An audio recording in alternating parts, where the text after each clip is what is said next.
కాశ్మీర్లో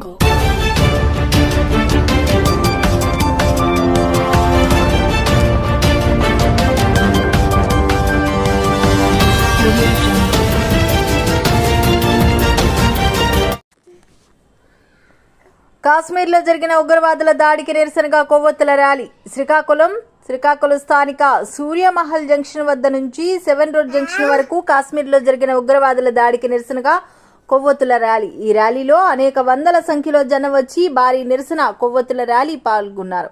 కొవ్వొత్తుల ర్యాలీ నిరసనలో కేంద్ర మంత్రివర్యులు శ్రీ కింజరపు రామ్మోహన్ నాయుడు, రాష్ట్ర మంత్రివర్యులు శ్రీ కింజరపు అచ్చెన్నాయుడు, స్థానిక ఎమ్మెల్యే గొండు శంకర్, కె హరివర్ ప్రసాద్ మొదలైన వాళ్ళు పాల్గొన్నారు. పెహల్గాంలో జరిగినటువంటి ఉగ్రవాదుల దాడిలో సుమారు 27 మంది అమాయకులు చనిపోవడం జరిగింది. ఆ యొక్క సంఘటనని తీవ్రంగా ఖండిస్తున్నాం. కేవలం మేమే కాదు, శ్రీకాకుళం పట్టణం మొత్తం కూడా ఈరోజు ఖండిస్తూ ఈరోజు క్యాండిల్ ర్యాలీ కూడా నిరసనగా ఈ కార్యక్రమం చేస్తున్నాం. అలాగే భారతీయులందరూ కూడా ఐకమత్యంగా ఇటువంటి చర్యను అందరూ కూడా ఖండిస్తున్నారు.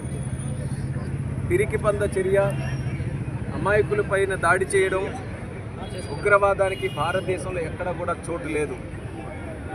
అదే విషయం మీద మన ప్రధానమంత్రి నరేంద్ర మోదీ గారు అనేక సందర్భాల్లో దీని మీద ఉక్కుపాదం మోపుతూ ఎన్నో కార్యక్రమాలు చేశారు.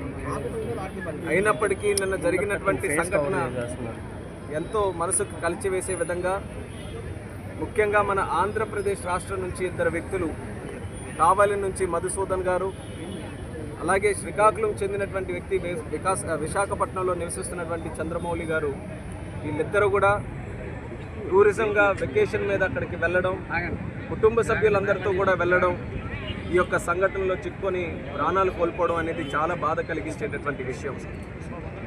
మరి ఆ కుటుంబాలకి ప్రగాఢమైనటువంటి సానుభూతి తెలియజేసుకుంటూ, మరి అలాగే సివిల్ ఏవియేషన్ మినిస్టర్గా నిన్ననే మన హోమ్ మినిస్టర్ గారు అమిత్ షా గారు వెంటనే మాట్లాడి శ్రీనగర్ నుంచి, దేశ నలుమూలల నుంచి ఉన్నటువంటి పర్యాటకులు ఎవరైతే ఉన్నారో తిరిగి క్షేమంగా వాళ్ళ తాలూకా స్వస్థలాలకి చేరుకోవడానికి ఏర్పాట్లు చేయమని ఆయన కూడా ఆదేశాలు ఇవ్వడం జరిగింది. వెంటనే ఎయిర్లైన్స్ అందరితో కూడా మాట్లాడాం. నిన్న రాత్రి అన్ని ఏర్పాట్లు కూడా చేసి ఈరోజు సుమారు 7 ఉన్న ఫ్లైట్ల కంటే అదనంగా ఢిల్లీకి కానీ ముంబైకి కానీ అదనంగా ఒక 7 ఫ్లైట్లు వేయించి సుమారు ఇప్పటికి మనం చూసుకుంటే 4500 ప్యాసింజర్స్ వరకు ఈరోజు ఒక 30-35 ఫ్లైట్లలో తిరిగి తీసుకొని రావడం జరిగింది. అలాగే ఈ 27 మంది మృతి చెందినటువంటి వారు ఎవరైతే ఉన్నారో వాళ్ళ తాలూకా బాడీస్ కూడా వాళ్ళ కుటుంబ సభ్యులతో పాటు మిగిలినటువంటి వారితో పాటు క్షేమంగా మళ్ళీ తీసుకొని రావడానికి ఎయిర్లైన్స్తో మాట్లాడి ఆ ఏర్పాట్లు కూడా చేశాం. చంద్రమౌళి గారి తాలూకా బాడీ కూడా విశాఖపట్నం ఎయిర్పోర్ట్కి 8:45కి చేరుకోబోతుంది. మరి అక్కడ రిసీవ్ చేసుకోవడానికి రాష్ట్ర ముఖ్యమంత్రి వర్యులు చంద్రబాబు నాయుడు గారు కూడా విశాఖపట్నం ఎయిర్పోర్ట్కి వచ్చి మరి ఆ కార్యక్రమంలో పాల్గొంటున్నారు. మరి అలాగే కావలికి, అది కూడా రాత్రిపూట కావలికి కూడా ఆ బాడీ చేరుకోబోతుంది ఈరోజు. మిగిలినటువంటి అన్నిటికీ కూడా ఏర్పాట్లు చేశాం. అలాగే శ్రీనగర్ నుంచి ప్రయాణికులు ఎవరైతే తిరిగి రావాలనుకుంటున్నారో వాళ్ళు ఫ్లైట్లు మార్గంలో వస్తే అనవసరంగా ఫ్లైట్ తాలూకా ఛార్జీలు పెంచకుండా ఉంచడానికి కూడా ఎయిర్లైన్స్తో మాట్లాడి చర్యలు కూడా తీసుకున్నాం.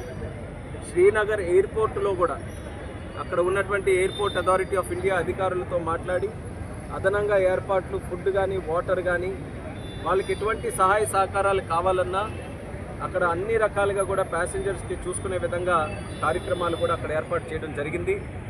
వీలైనంత వరకు సివిల్ ఏవియేషన్ మినిస్ట్రీ నుంచి ఏ సహాయక కార్యక్రమాలు కావాలో ఎక్కడా లోటుపాట్లు లేకుండా ఎయిర్లైన్స్ తాలూకా సహకారం తీసుకుంటూ, ఎయిర్పోర్ట్స్ తాలూకా సహకారం తీసుకుంటూ, అలాగే రాష్ట్ర ప్రభుత్వాలు, ముఖ్యంగా జమ్మూ అండ్ కాశ్మీర్ రాష్ట్ర ప్రభుత్వం అందరి తాలూకా సహకారం తీసుకుంటూ కార్యక్రమాలన్నీ కూడా చేస్తున్నాం. అయితే నిన్న నరేంద్ర మోదీ గారు కూడా దీని మీద స్పష్టంగా ట్వీట్ చేయడం జరిగింది. ఎవరైతే ఈ చర్యలకి పాల్పడ్డారో విడిచిపెట్టే ప్రసక్తే లేదు, జస్టిస్ ఖచ్చితంగా చేస్తామని చెప్పి మోదీ గారు చేశారు. మోదీ గారి మీద ప్రతి ఒక్క దేశ పౌరుడికి అందరికీ కూడా నమ్మకం ఉంది. ఆయనతో పాటు దేశం మొత్తం ఈరోజు నిల్చుంటుంది. ఏ కారణంతో ఇలాంటి సంఘటన చేసినా ఈరోజు భారతదేశం అంతా కూడా మరింత యూనిటీగా దీన్ని వ్యతిరేకించడానికి, దీని మీద పోరాటం చేయడానికి అందరం కూడా కలిసికట్టుగా నిలబడుతున్నాం. మరి రాబోతున్న రోజుల్లో దీనికి పాల్పడినటువంటి వారు తగిన మూల్యం చెల్లించబోతున్నారనేది కూడా ఈ సందర్భంగా తెలియజేస్తున్నాను.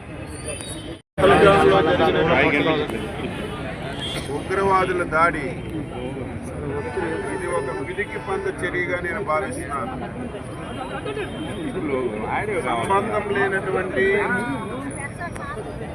అమాయకులైనటువంటి సామాన్య ప్రజల మీద, అందులో టూరిస్టుల మీద దాడి చేయడం అంటే ఇది ఒక హేయమైనటువంటి చర్య. దీన్ని ప్రతి ఒక్కరూ తీవ్రంగా ఖండిస్తున్నాం. ఆ దాడిలో ఆంధ్రప్రదేశ్కి చెందినటువంటి 2 వ్యక్తులు ఉండడం చాలా బాధ కలుగుతుంది.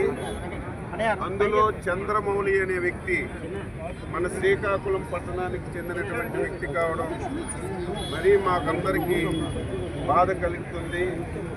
ఏది ఏమైనా సరే ఉగ్రవాదుల పైన మనందరం కూడా సంఘటితంగా పోరాటం చేయవలసినటువంటి అవసరం ఉంది. మళ్ళీ ఇటువంటి చర్యలు ఎప్పుడు కూడా జరగకుండా కేంద్ర ప్రభుత్వం పూర్తిగా చర్యలు తీసుకోవడానికి ముందుకు వస్తుంది. ఎవరైతే అమాయకుల పైన దాడి చేశారో వాళ్ళందరికీ త్వరలోనే తగినటువంటి మూల్యం చెల్లించుకోవాల్సినటువంటి పరిస్థితి వస్తుందని నేను భావిస్తూ, మా చంద్రమౌళి గారి సోదరులు మన ప్రకాష్ రావు గారు మన పక్కనే ఉన్నారు. చాలా బాధపడుతుంది. ఆయన రిటైర్ అయిన తర్వాత, టూర్కి వెళ్ళిన తర్వాత ఇటువంటి సంఘటనలు జరగడం చాలా బాధాకరం. అందరికీ కూడా ప్రగాఢమైనటువంటి సంతాపాన్ని తెలియజేస్తూ, భగవంతుడు వారి కుటుంబ సభ్యులకి ధైర్యాన్ని ప్రసాదించాలని ప్రతి ఒక్కరిని కోరుతూ సెలవు తీసుకుంటున్నాను.